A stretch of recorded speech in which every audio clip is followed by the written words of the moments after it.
ఆదివారం స్థానిక గోషామహల్ నియోజకవర్గం నేతాజీ నగర్లో ఆలివ్ సర్వోదయ హాస్పిటల్ వారిచే మెగా హెల్త్ అవేర్నెస్ క్యాంప్ నిర్వహించారు.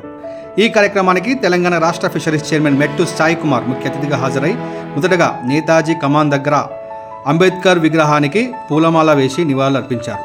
అనంతరం మెడికల్ హెల్త్ క్యాంప్ను ప్రారంభించారు.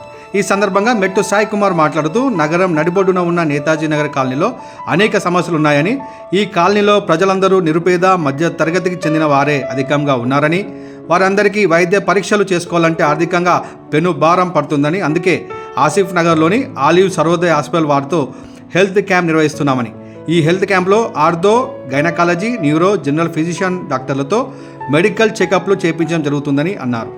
ఈ కార్యక్రమంలో ఆలివ్ సర్వోదయ హాస్పిటల్ డాక్టర్లు doctor Mahmood Ali, doctor Danish, doctor Humera Fatima, doctor Tarannum, doctor Ayesha ఆనంతో పాటు హాస్పిటల్ స్టాఫ్ అహ్మద్ ఇబ్రహీంతో పాటు కాలనీ డెవలప్మెంట్ కమిటీ అధ్యక్షులు దినేష్, ప్రధాన కార్యదర్శి Sudhakar, working president K Rajesh, స్థానిక నాయకుడు అనీష్ కుమార్తో పాటు మహిళా నాయకురాలు రోజీ, ముజఫర్తో పాటు కాలనీ వాసులు అధిక సంఖ్యలో పాల్గొన్నారు.